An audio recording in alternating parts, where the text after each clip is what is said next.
World. Follow us on Twitter for new alerts, Instagram for videos and images, and the website for the latest news, views, and analysis.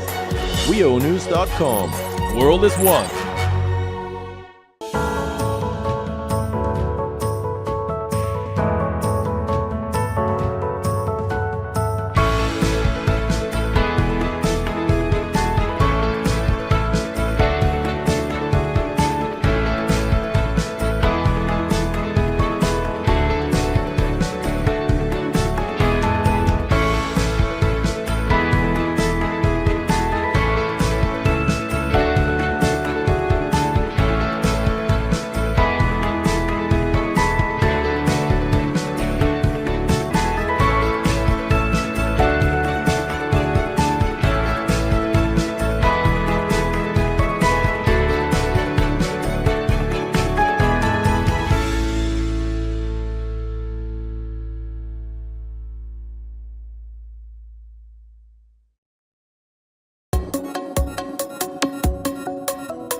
As King Charles III gets officially crowned, WION goes to London to cover the coronation. A week-long coverage from the City of Dreams. A glorious spectacle of pageantry and grandeur. 7 days, 2,000.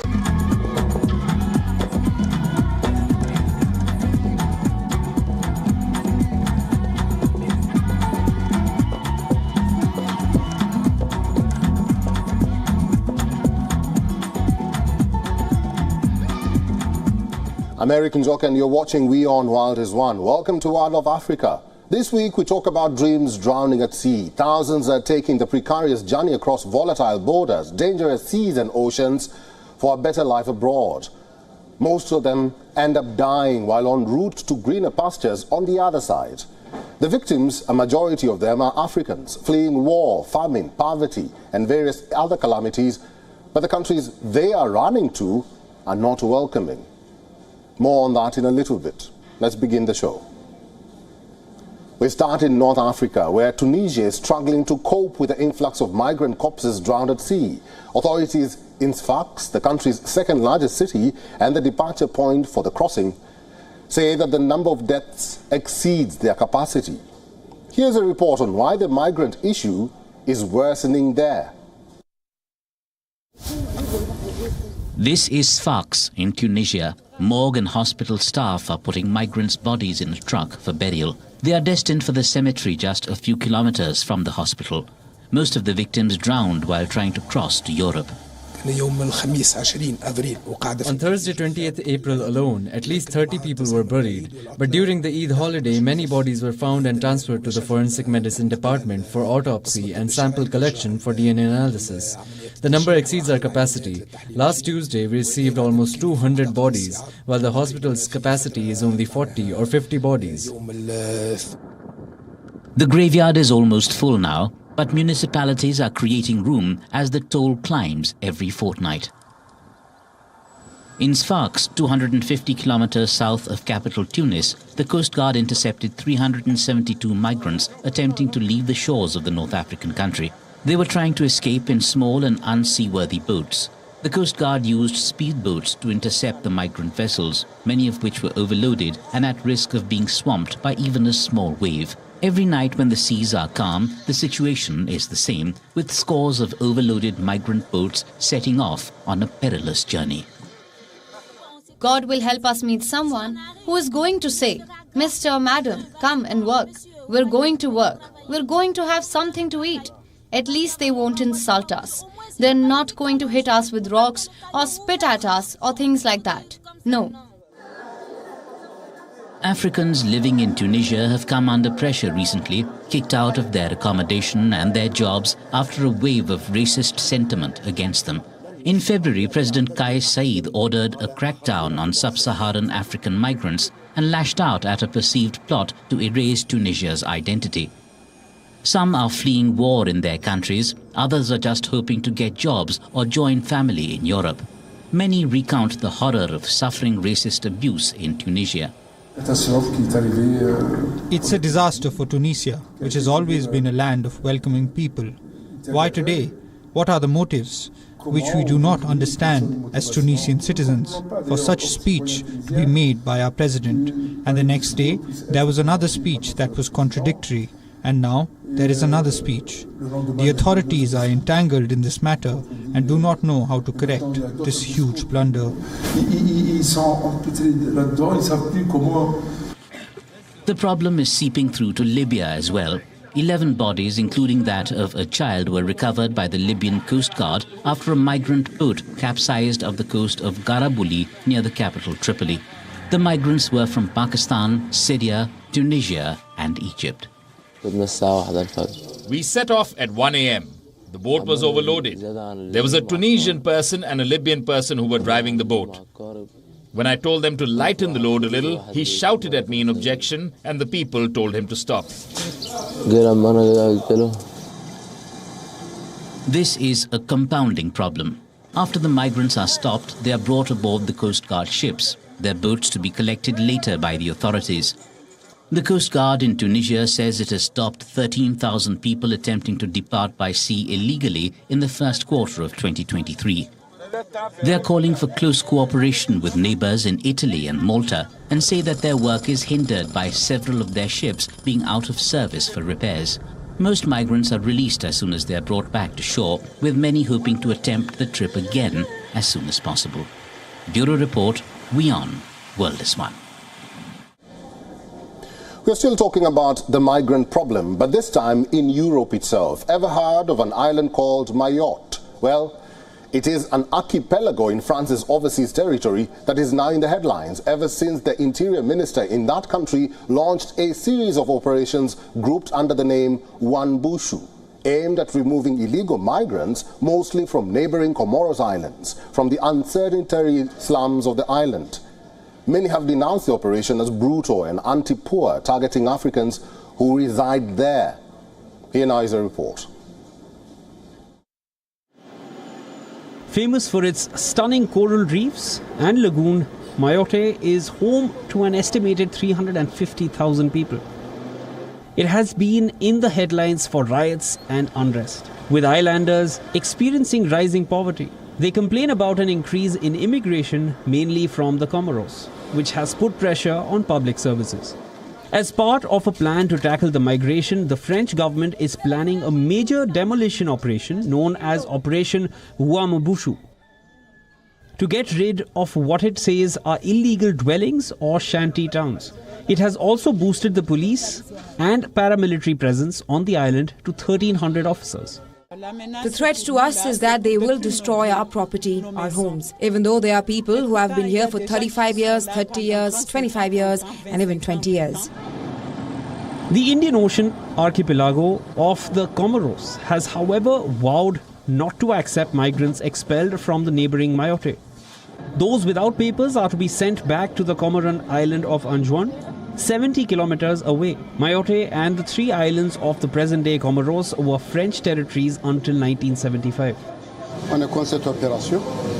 We are against the operation. We have initiated discussions with our partner France, which is a partner. We think that dialogue could be a better response than actions like this. Until then, we don't know, but I hope it will be stopped so that we can discuss and see the ways and means for peace and security to reign in our country and in the region.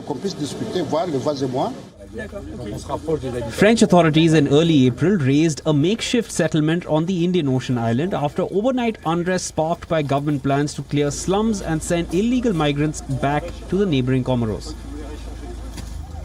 Operation Wambushu has in recent days triggered clashes between youths and security forces on the French island and fueled political tensions with the Comoros. Women arguing and pushing the white man. The issue has stoked a lot of tension. Even the human rights activists have expressed concern about actions taken against irregular migrants. The prefect of Mayotte, said the small slum was being cleared after a December court order to make way for a vocational training institute. We won't stop the operations that we're carrying out today to fight against delinquency and unhealthy housing with their consequences on illegal immigration. The securing operations are going on as planned. You have the presence of the police and the riot police behind you. They are here today. They will be there tomorrow. The operation has triggered reactions. A dozen mayors from several towns on the Comorin island of Anjouan protested on the streets of the capital. That mini protest expanded to the streets of Paris. Thousands of protesters, including many undocumented migrants, marched in the French capital against planned changes to immigration laws and evictions from the Indian Ocean island of Mayotte. This is clearly a vile operation. In fact, the hunt for the poor is on in Mayotte. That's what the operation is all about. Because they talk to us about delinquents. They talk to us about illegal migrants. But the reality is that it's women and men, young people too, who are poor. Il y a autant de pauvres Mahorais que de pauvres Comoriens. In a temporary relief, a French court halted the controversial expulsion of migrants from a slum in Mayotte and also suspended passenger traffic at a port where those deported usually land. Many Africans, especially Comorans, try to reach Mayotte every year. These risky crossings risk ending in tragedy when the kwasa, small motorized fishing boats used by people smugglers, are wrecked. Bureau Report, WION World is One. Earlier this month, a harrowing discovery was made in Kenya's coastal town of Malindi, where bodies continue to be exhumed from shallow graves, believed to be of worshippers of a pastor who deceived them into believing that they would meet God if they starved themselves. So far, 110 bodies, mostly children, have been discovered, and now the Kenyan government has ordered a purge on preachers who are spreading fake gospel and sometimes orchestrating cults. Here's more. This was a story that left Kenya and the world in shock and horror. A man from the coastal town of Malindi, who was said to be a long-time preacher, deceived his followers and forced them to starve to death. He made them believe that starving was the only way to meet their Creator. Paul Mackenzie was arrested and arraigned. Soon after, over 100 bodies, mostly children, were discovered in shallow graves. This forced the Kenyan president to react. Terrorists use religion to advance their heinous acts. People like Mr. Mackenzie are using religion to do exactly the same thing. Family members are still coming to terms with the horror that befell them. Dozens of people thronged mortuaries to identify the remains of their relatives. Many held photographs of their loved ones. The morgue has rapidly filled up since authorities started digging up human remains from shallow graves discovered in an 800-acre area of the Shakahola forest, where the church was based. Inside a hospital in Malindi, some of those who had been rescued lie on beds. Others ate whatever their bodies could take. We had problems until one day she came and took the kids and ran away. I followed and found out that she was living close to Pastor Mackenzie's church. I took the children back. She then returned home and pretended she was content. I warned her that if she goes back to that church, she should not return here. If you decide to go, leave my children here. Shamim Vidza, who was among the 30 who were rescued alive, insists she was not forced to join the church. Everyone has a free will to attend whatever church they want, whether you go to Ezekiel's church or wherever. You go as a normal congregant, and I was one. There have been many survivors who have come out to tell their experiences with the beleaguered pastor, including this taxi operator who was lured by Mackenzie in 1997. But as fate would have it, he managed to escape his noose. As the tale continues to unravel, another pastor is facing the wrath of the authorities.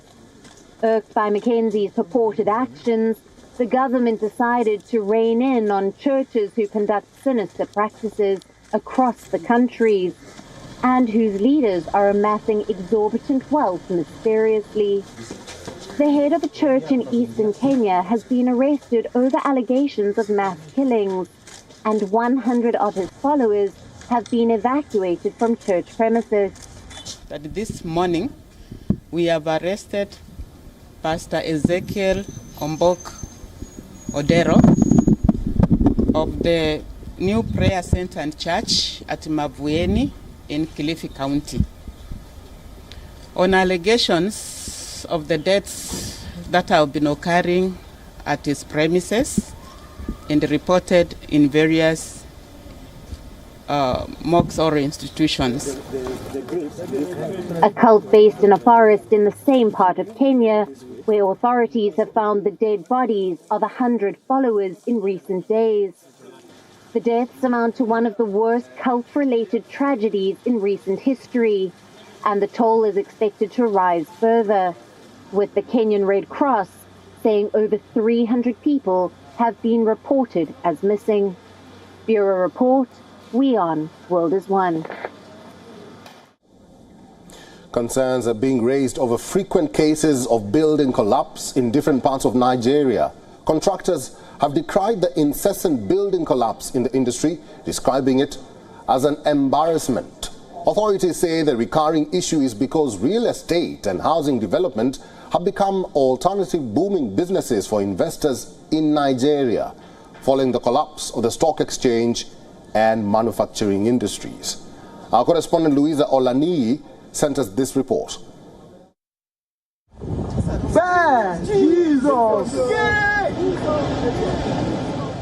In recent years, Nigeria has witnessed a sharp rise in incidents of building collapse. This has resulted in loss of lives, property and livelihoods, especially in the city of Lagos.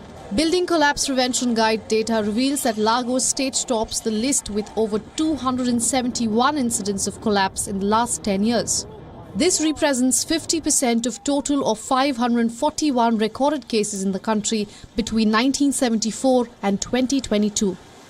In the past 10 years, at least 531 persons have died.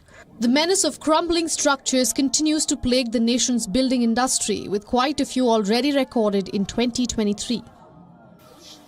One thing that is good to know is that buildings are collapsing all over the world. So we're not having anything unusual. The speed at which we are having it is what is of concern to us. And the level of what is collapsing is what is alarming to us. So, lessons to learn, yes. They do thorough investigation, and those investigations are published. There are several factors contributing to this crisis. Corruption, use of substandard materials, excessive loading and faulty design accounted for a significant fraction of the collapses recorded across the country. This has resulted in hundreds of deaths and widespread devastation. The incidents also disrupted communities, businesses and the economy. Town planners and engineers go around at every stage of the building to look at if they've seen anything like crack. There are some cracks that may be deceived. You may think it's just the plastering, the rendering of the walls crack, but they are not just about the plaster stand and the plastering or cracking. Might be as a result of the pillars not being able to carry the building. Stakeholders are asking for greater government interventions, stricter regulations and punishment for defaulters.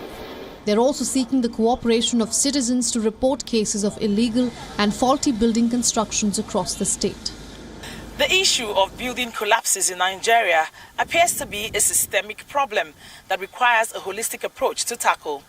From improving the quality of building materials to strengthening regulatory oversight and more, it is a complex challenge that requires the collective effort of government professionals and the public. Analysts say it is time for stakeholders to come together take responsibility and work towards a safer built environment. From Lagos, Nigeria, Louisa Olani, WION, World is One.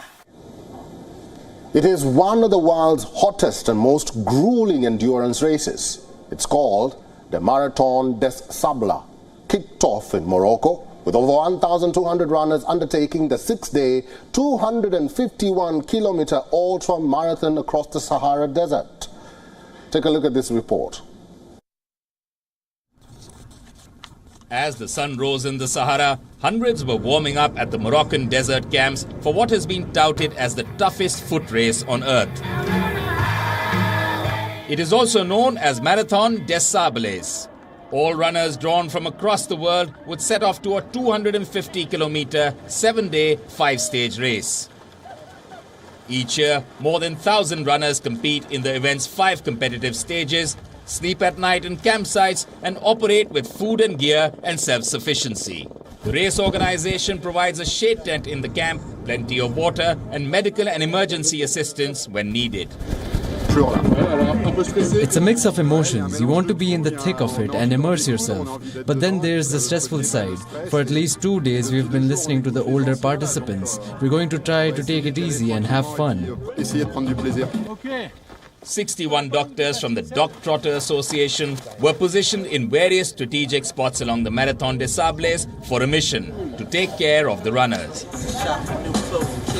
The really difficult conditions lead to withdrawals. Here they are not yet acclimatized, some are starting to feel better. They have been here for 5 days, but that's not enough to cope with temperatures close to 40 degrees Celsius. And above all, an extremely strong sun.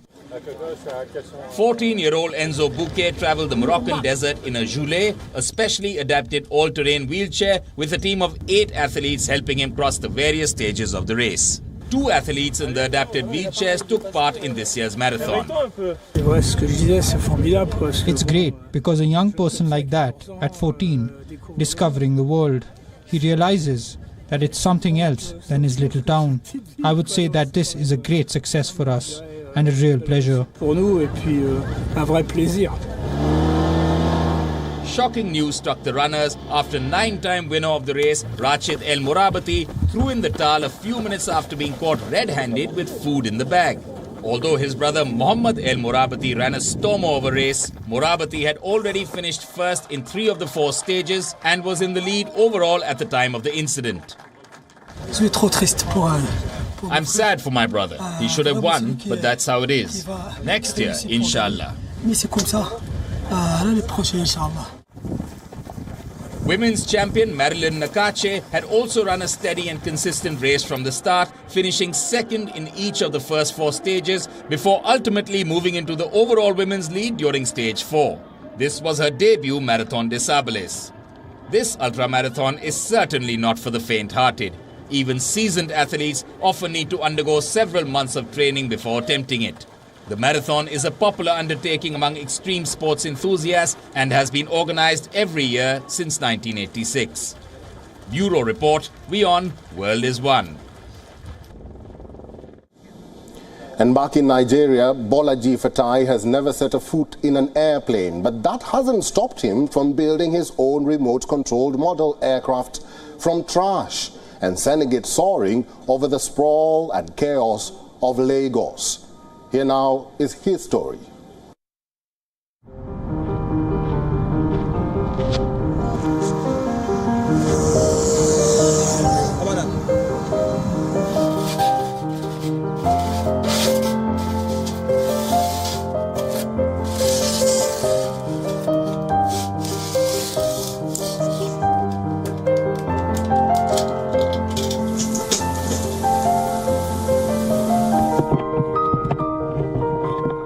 I started this when I was 7. I started picking things around, making some little projects, and even I built cars before, but my focus was on airplanes because whenever I see airplane fly, it gives me a very overwhelming joy.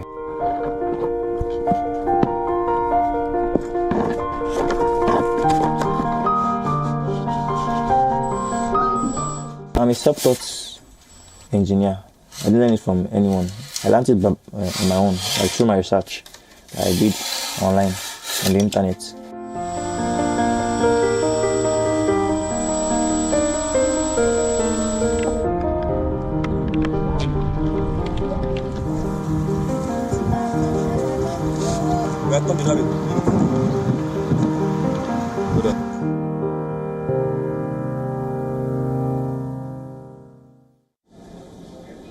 And that's our time this week on Wild of Africa with me, Eric Njoka. Thank you very much for watching.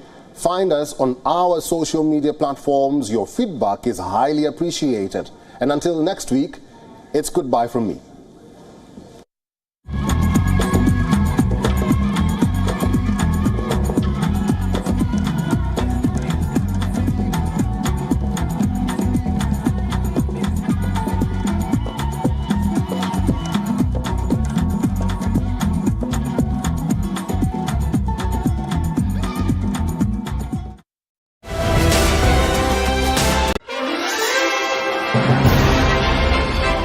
As King Charles III gets officially crowned